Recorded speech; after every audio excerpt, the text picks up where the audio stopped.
everyone. Welcome to Let's Read Mobile. My name is Miss Ross, and I'm going to be reading you one of my favorite STEM stories today.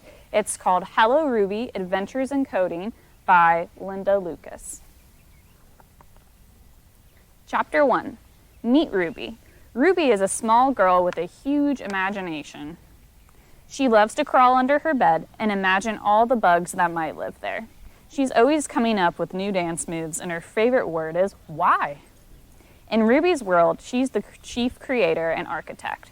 One day she's a doctor, the next a bug hunter. Her superpower? Ruby can build things with her imagination. Anything is possible if Ruby puts her mind to it. One thing Ruby doesn't like is to be told what to do. Sometimes this means trouble, especially if the instructions are unclear. When Ruby's dad asks her to get dressed for school, she puts on her dress and shoes, but keeps her polka dot pajamas on. After all, Dad didn't tell her to change out of her pajamas. When it's time to clean up her toys, Ruby puts her stuffed animals, building blocks, and toy house away. But she leaves her drawing pencils on the floor.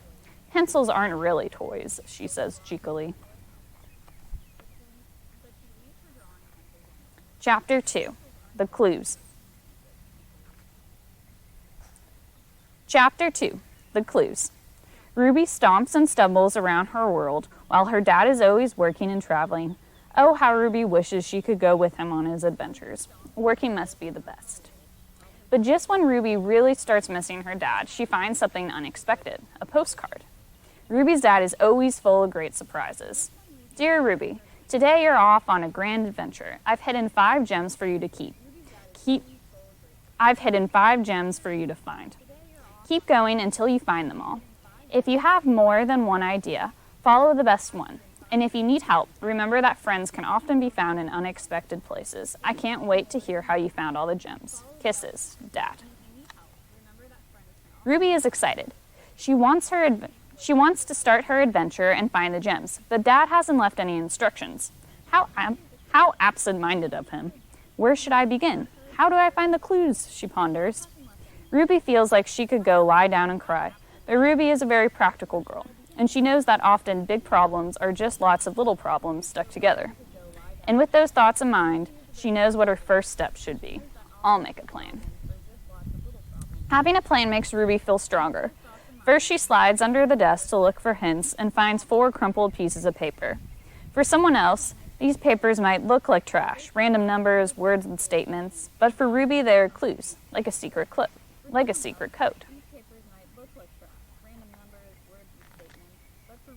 Chapter 3. Ruby's Plan. The next thing Ruby needs is a map. Carefully, she marks the spot for the penguins next to the riverbank. Then she finds the address of the robots and draws their teeny house. On the mountain, Ruby carefully writes snow leopard, and then figures out where the foxes live, in the little garden below the snow leopard. You can see her map right there that she made. But the map is far from complete. Ruby doesn't have any idea where the 5th gem might be, and she has so many questions. How do I find all the gems? What happens if I get lost in the forest? How do I know what to bring with me? Ruby thinks long and hard. She decides that she'll just follow the shortest route from one place to another and marks the order of her visits. And she'll take a roll of rope with her. Rope always seems like a good idea. Maybe Dad left her help after all. Ruby rolls the map into a tight little bundle and sets out into the unknown. Chapter 4. The Penguins. The first stop on the map is the home of the penguins. Now there's one thing Ruby knows about penguins. They are very smart, but sometimes hard to understand. Ruby approaches the penguins and politely asks, "Have you seen a gem my dad could have hidden here?" "Gem, a valuable stone that is cut and polished," the penguin named Tuck says solemnly. "Bang, splat, tick, tick, hash," the penguin with the scarf chimes in. "False! My dad lives in the North Pole," concludes the chubbiest penguin. Ruby thinks about each of the answers. They almost sound like another language. She realizes she needs to be more specific when asking the penguins her question. She tries again. "Is there something smaller than my fist, cut of rock or mineral, of any color of which is rarely seen here?" "True," yells the chubbiest penguin as he merrily points towards the river. "Oh, so the gem is in the river. Why don't we build a raft to try to get the gem out of the water?" Ruby suggests. The penguins agree and quickly organize themselves into a complex mission. They gather some sticks and Ruby lends her rope. Each little penguin and Ruby does only one small task, but together they are powerful.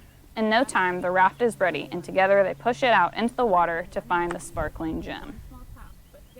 Chapter 5. Snow Leopard.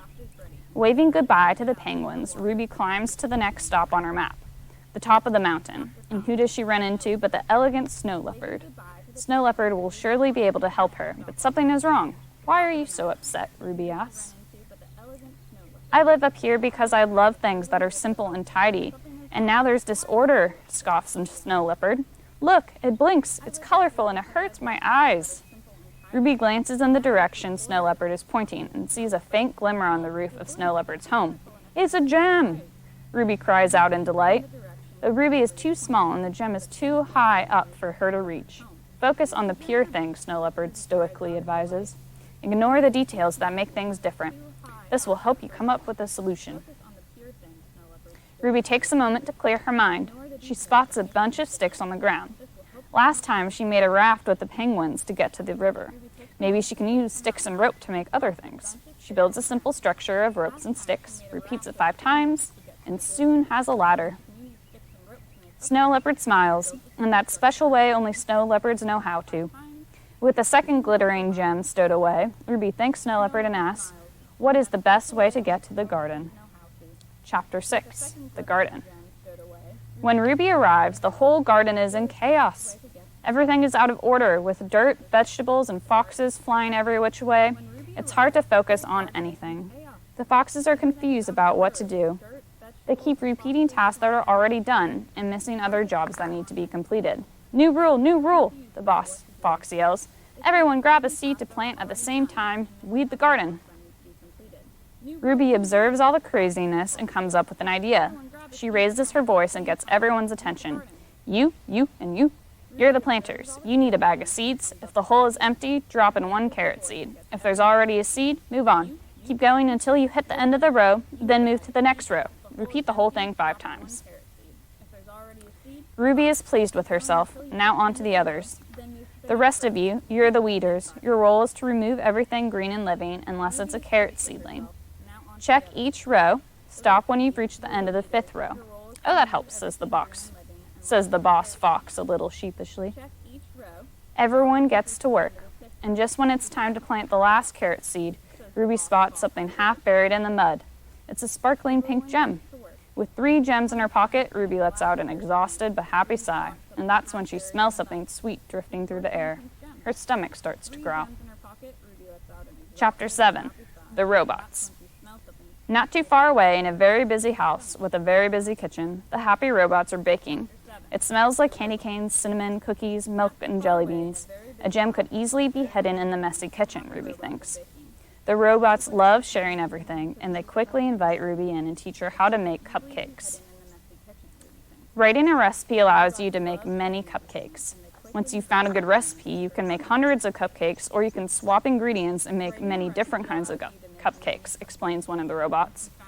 And recipes get better when you share them. You make friends when you share, continues the robot with a chef's hat. So Ruby makes cupcakes, lots of cupcakes. When she's done, she picks one up to take with her. I'll take the cupcake that has red sprinkles, yellow frosting, and no strawberries, Ruby decides. Ruby takes a final peek under the shelf and into the oven, but is disappointed that she can't find the gem. With the cupcake in her hand, Ruby thanks the robots and is on her way. When she takes a bite, she sees something inside. The cupcake glimmers.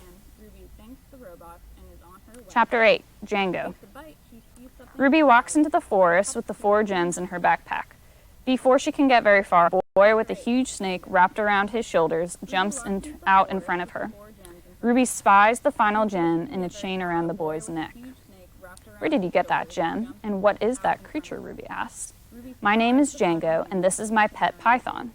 Who are you? What are you doing in my forest? I am Ruby. This is not your forest. It belongs to everyone, Ruby says fiercely. Ruby storms off without the gem, determined to get home, away from this boy. But when she reaches the riverbank, it's too wide for her to cross. Ruby stops to think. Surely she can figure this out. You're doing it wrong, says Django, sneaking up behind her. Let me show you how. I know how to solve this myself, Ruby replies. You're doing it wrong. Feeling very confident, Ruby decides to build a bridge with her trusty rope and some sticks from the forest. She hums a little to herself as she works. When the bridge is ready, Ruby drags it to the riverbank and tests it out, but it doesn't work. Chapter 9. The Problem. When the bridge is ready, Ruby is embarrassed. In her rush to build the bridge, she had forgotten to think about how to fasten it to the other side of the river. It's okay, Ruby. That was a great first try, Django assures her. We can figure this out together. Do you still have rope left? What if we use my rope to tie the bridge to Python and you can swim it to the other side? Ruby suggests after thinking a while. Their plan works. Ruby is about to ask for the gem around Django's neck, when all of a sudden the gem doesn't seem so important anymore. She already has 4 of them. The gems don't bake, ponder, dive, or argue like friends do. Ruby smiles at Django, but doesn't say anything about the last gem. She's finally on her way back home. Chapter 10. Home. Back in her own bed, Ruby thinks about the long day. She's almost asleep when her dad walks in. Dad, I found all the gems. I made a plan. Ruby starts sleepily. It wasn't perfect, but that's okay, because I got help from the curious penguins and we built a raft together. Then I met the lonely snow leopard who taught me to focus and make a ladder. And I helped the gardening foxes work better together and learned to bake the most delicious cupcakes with the robots. Even Bossy Django helped me. They're also very, very different, but they all helped me on my adventure in some way. And they're all friends. And at the end of the book, there are some different activities, too, that you can do that help you learn about the basics of programming. Thank you for listening. Don't forget to watch BGC Live. Until next time, let's read Mobile.